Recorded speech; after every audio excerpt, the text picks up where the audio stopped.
Hi guys, it's me, Val Toxic Free. Welcome. Hi, happy Sunday.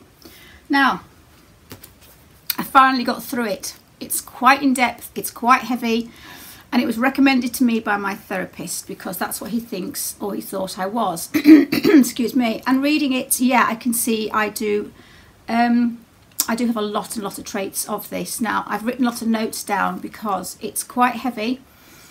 There was a lot going on. I probably only kind of took in about 80% of it. Now, what I want to do as well is, if anybody's read the book, can you just put a little comment down below and see what you thought about it? Be nice to know if it was just me that couldn't really get most of it, or if it was just kind of the way it was written, because, well, I think you know me by now. I've taken notes because there's a lot of stuff to learn. We're born with it. HSP is not something that you gain from any kind of trauma or anything in your life. Something most other disorders, like narcissism, like a lot of others that I can't think of because it's a Sunday morning. Do you know what? Just watch my channel and just laugh at me. I'm not bothered. Yeah, it's something you're born with, and I find as well, it depends on your life. What I got out of it, it depends on how your life goes to how you deal with HSP. If you're born with HSP and you have a traumatic childhood, it means you could end up quite depressed. It could mean you end up with a lot more problems. You could end up with more anxiety, depression. You could end up suicidal. All those different things. It depends on how your sensitivity determines how you deal with the problems you gain or the problems you have in life. If you're an HSP and you're born in a happy family and you've had a great upbringing, you'll have HSP, but you won't feel so anxious and so depressed. Now, my HSP is kind of controlled, I think. What I've done with mine is I've pushed myself. Now, before I continue further, I just want to mention that there's 20% of all people are HSP. 70% are introverts and 30% are extroverts. I've said that right. Make sure I get it the right way around. You can be an introverted HSP, you can be an extrovert HSP. Again, it's the way your life's gone. It's what's happened in your life that's evolved you into a certain person. We all know that. You're not boxed into something. Don't ever box yourself into a black and white kind of scenario. Again, every time I've talked about any kind of disorder, we grab disorders from every single part, every single disorder. We all could have a bit of bipolar, we all could have a little bit of narcissism, we could all have a little bit of BPD. We all have, it's what makes up personalities. But obviously you've got to have a lot more of one of the other before you actually are named as a disorder of that name. So HSP is not a disorder. Let me just say that quickly. If you've got HSP or you're highly sensitive, it doesn't mean that you get a suntan and you burn in the sun really quickly. It doesn't mean that you get pissed off if someone points and says your fringe is too long. It doesn't, sorry, it doesn't mean, I have to get that one in. It doesn't mean that you're just a sensitive person. It just means that you have traits and you have certain things that make you suffer in this world that we live in today. Also, empathy and HSP do sort of run parallel, and also they blend in and they will overlap. Now, I've read in the book that HSP, highly sensitive people, don't generally have empathy. Whether that's true or not, it's up to you to kind of work that one out. Because highly sensitive people are literally just highly sensitive to lots of things like light and like caffeine, you name it. I'm going to go through the list in a minute of what they are. Highly sensitive people don't generally have, they can't really empathise because a lot of it's about them. A lot of it, they'll take on someone else's pain rather than understand it and feel it. They'll take it on. It might trigger something in their childhood.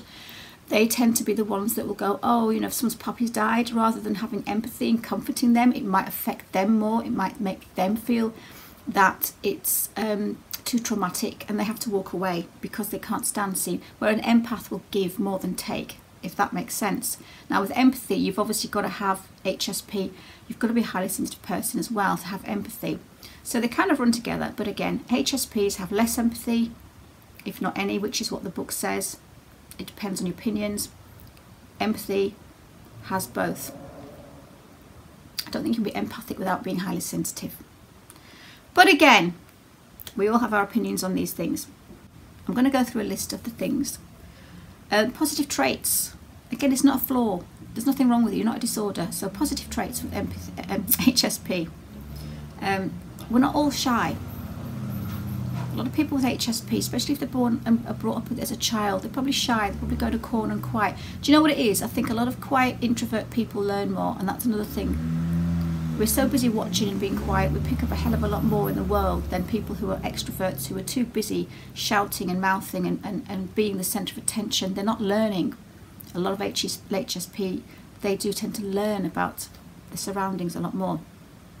So again, they're not shy. They can be shy. Depends on your upbringing. We reflect more on life. We're deep thinkers. That's how it is. We reflect more. We can sit. We need to sit in a quiet room and observe our surroundings. We need silence. We need quiet. We have greater awareness of what's going on. And this will come out, and that meaning greater awareness, you might think, what does that mean? But as I go on with the list, you'll understand it a little bit more. Most HSPs are artistic, they're inventors, they're intuitive, which is again why empathy and HSPs are different, because empathy has the spiritualist side, HSP doesn't. Caring, passionate and creative. So, see? It's not all bad. It's not all doom and gloom being HSP. It might seem like it, but it's not. We have great insight.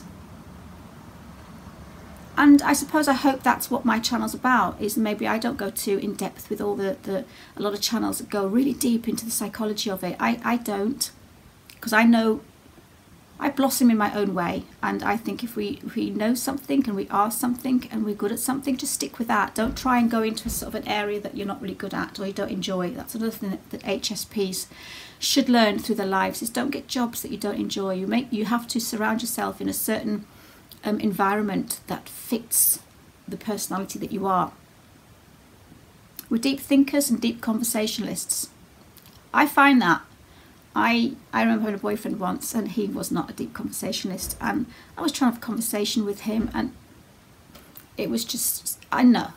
So we like to have deep conversations. We like to get really in there. We like to, I've always liked to know how people tick. I've always liked to know about people. I've liked to understand people. I'm always Googling, as I was called the Google Queen by my ex-boyfriend, because I like to Google.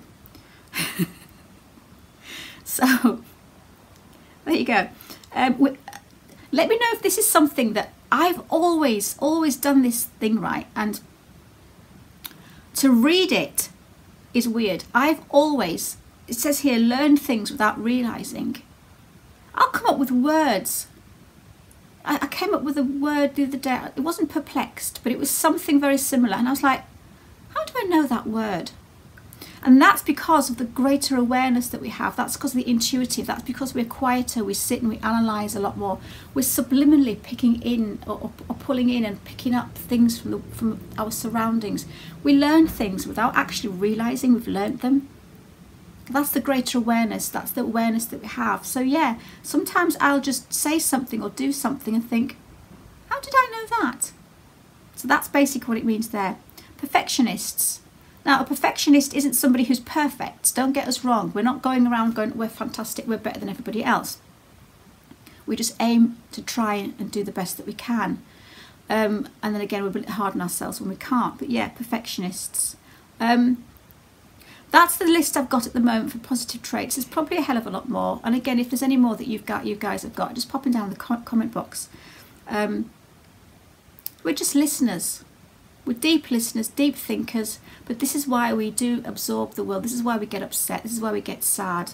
This is why things hurt us a lot more, because we're like a sponge. We just suck the world in. Negative traits, okay.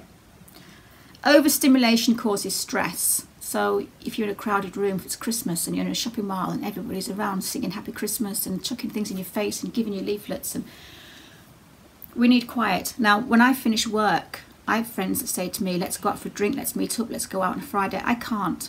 I finish work and I need to go home. I need to have the telly off, and I need to sit and I need to have a cup of tea and relax for half an hour. I cannot go out after work.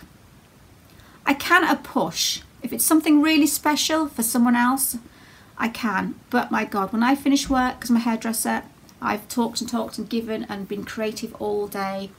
I want a quiet, dark room when I finish. So there we go.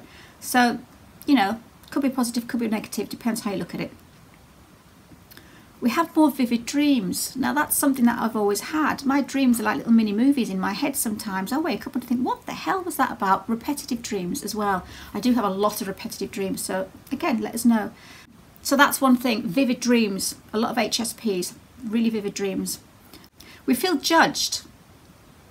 We feel that wherever we go, maybe people are judging us because we are quieter.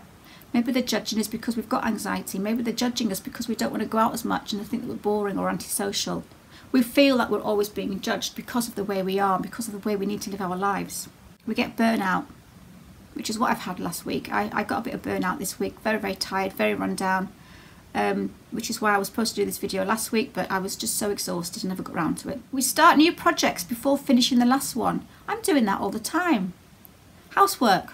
I'll start one room, leave that, go onto the bathroom, leave that, and I never seem to finish one job, and then I wonder why I've not actually finished anything at all, because every single job has been half done. So, and I've always got missions. My mum will say, oh, you're doing another mission, you're always doing something. Yeah, can't seem to, always onto, I used to get told off, right?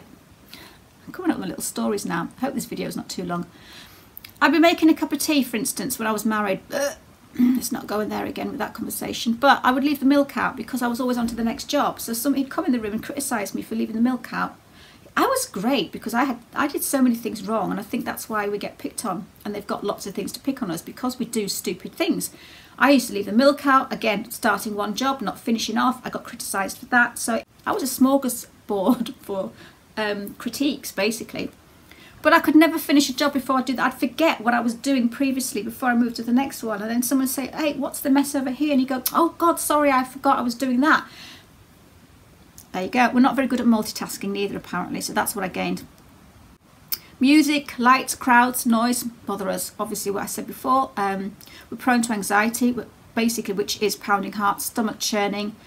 I wake up some mornings, my stomach's churning. Apparently as well, laying in bed is good for us, but the negative side of just laying in bed and having a lie-in is that our brain starts to, over time, it starts to work out, it starts to start thinking and thinking. So apparently, it depends on who you are. It's either you get up and don't lay in bed and don't think about the negative, or you lie in bed and you get your rest and think about the negative. See, catch-22, that's another thing that HSPs get. We can't do one or the other because there's a negative on both and a positive on both. So yeah, I sometimes want to have a lie in, but then my brain's going overboard and I'm feeling guilty for lying there, thinking I should be doing this, I should be doing that. Strong smells bother us. Yeah, I had an Auntie Irene that would get in a car when I was young and she'd have the most awful strong perfume. She's not with us anymore, sorry Auntie Irene. And I'd get car sick as well, so that didn't help. So sitting in that car with the windows up and my Auntie Irene's perfume, oh, it's the worst thing ever. We get startled easily, so yeah. Someone just opens a door and we jump, or someone comes up behind us, so we're very jumpy. It's probably our anxiety. Again, others see us as introvert, weak or antisocial, which I've mentioned, and we're not. We just need our space. We're easily overwhelmed. I can get overwhelmed at anything. I watch anything on the telly. If I walk into a church and there's like church music playing and there's just someone, I don't know, there's just certain things and ambiences and certain things just bring tears to your eyes. It's just overwhelming. Some life's just sometimes very overwhelming for HSPs. Cry at silly things. Oh, always crying at silly things. Suffer from insomnia, depression, anxiety. Again, that's about your environment. So if you were born in a happy family life, you have HSP, you may not be so depressed and so anxious. But if you have issues, if you're in a world and a job that's you're not happy with, you know, it can make you anxious and depressed and worst of all suicidal. So we need to take care of ourselves. Yeah, struggle going out after a busy day. That's what I said before. We're aware, we fuss over a lot of people, and just if we see someone in discomfort, for instance, we panic. You know, like if I've got more than 2 customers in my salon at the same time, I'm like, are you okay there? I won't be a moment. Do you want a cup of tea? Help yourself. Are you okay? I'll be 5 minutes. I'm just going to wash this lady's colour off. I'm fussing like a fuss pot, and it drives me mad. And that's because we can't do multitasking. I work on my own, and that is again my HSP traits. Is I go on holiday on my own, I live on my own, I work on my own. And And if I normally have one client at a time, so if I've got 2 or 3 people waiting, I get panicky because I'm fussing, and I feel if somebody walks into my salon and they feel discomfort or they're nervous, I'm nervous for them, and I'm feeling I feel their discomfort. So I'm kind of like, oh hi, I won't be a moment. Do you want to take a seat? Help yourself to a coffee. And I'm like, fuss pots. Honestly, we are. We struggle at being straight sometimes. We hint rather than say what we want.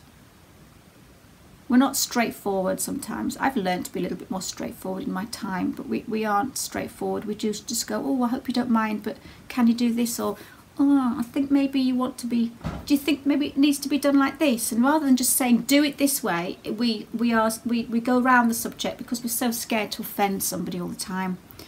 Again, a caffeine, don't drink too much caffeine. If you are these symptoms, if you've been watching this and think, wow, that's me, just lay off the coffee, because we're all, basically, Elaine Aron says in her book, it's arousal. Now, not that kind of arousal, don't be thinking that. It's not that kind. It's an arousal of your stimulants, of your cortisol, of your anxiety, of your fight or flight mode. They're always higher than everybody else's. So if you're drinking lots of caffeine, then obviously you're going to, I can't. I had one of those Red Bull things one day. My whole body went all fuzzy and I was like shaking, and it was horrendous. So I know, I prefer to drink tea anyway.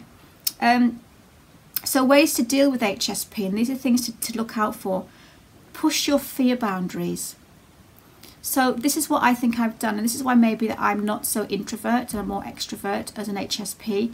I left home at like 20 and went to work on the cruise ships, and I went and lived in Abu Dhabi on my own, and I went and lived in Dubai and Oman and Bermuda. And living on your own in foreign places, you know, you have to fight your way through life. Now, although I was, I remember waking up the first morning on the cruise ships, and I thought I was going to throw up. I was so nervous and so nervous.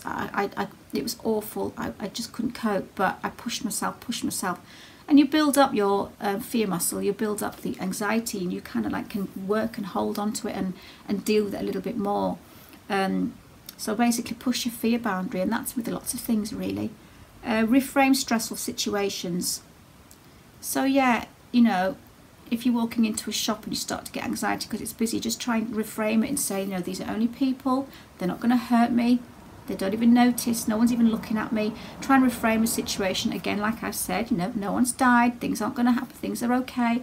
Try and talk to yourself in your head and not look too crazy. Do it quietly, not aloud. It's not going to look good. Arrange your life around your HSP. So yeah, like I said, make sure that you're in a job that you enjoy. If you feel that you're in a job and you've got in a job where it's a really busy shop and you're serving people and you can't cope, don't. Get a job that's quieter. Move out into the hills, move into a quiet suburban area.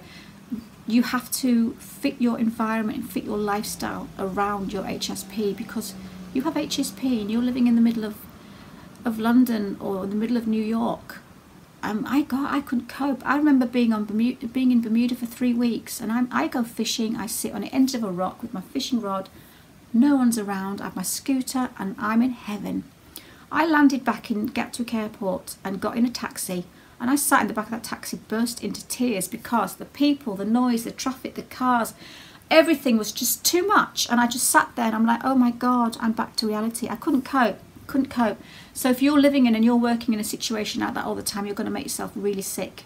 So think about if these things that I've talked about are you, and you're wondering why you're so solely highly stressed and depressed and anxious all the time. Think about where you work, think about your surroundings, and try and, you know, keep calm. Try and go somewhere quiet at the end of the day. Have smaller holidays. Lots more holidays and smaller ones, rather than going for 3 weeks once a year. You know, go for weekends every so often and just break yourself up. Say no more often. Obviously, we did our boundaries. You've got to say no more often. Again, make sure you're in the correct job we've got here. And relationships. Sometimes if you're actually in a relationship with an HSP as well, it can be okay. But then sometimes it's not, because if you're both really shy, then you both might not do things that you should be doing. Sometimes a balance of both is good. If you're with somebody who's not an HSP, at least they can take over. They can take places. They can take control of the holidays. They can push you into doing things that you won't do. So there's a little bit of both. It depends. Again, no one can tell anybody what they must do and what they mustn't do. There's just opinions and there's just ideas. I think that's really about it. Have quiet times. Again, always take time out for yourself. Sit in a quiet room, read a book, listen to music. Don't get too stressed. That's basically what I wanted to say about HSPs. If that's who you are, it's not a flaw. There's nothing wrong with you. It's not a disorder. You're not on your own. There's thousands of HSP out there. You've just got to be aware of it. You've just got to understand it. You've just got to deal with it. Chat to your friends if you do suffer from this. Get a leaflet, send them a link and say, this is why I'm the way I am. This is why I don't come out often after work, because this is who I am. So please understand me. So I'm going to leave it there. I hope that's helped. So guys, have a lovely weekend. See you later. Stay safe. Bye.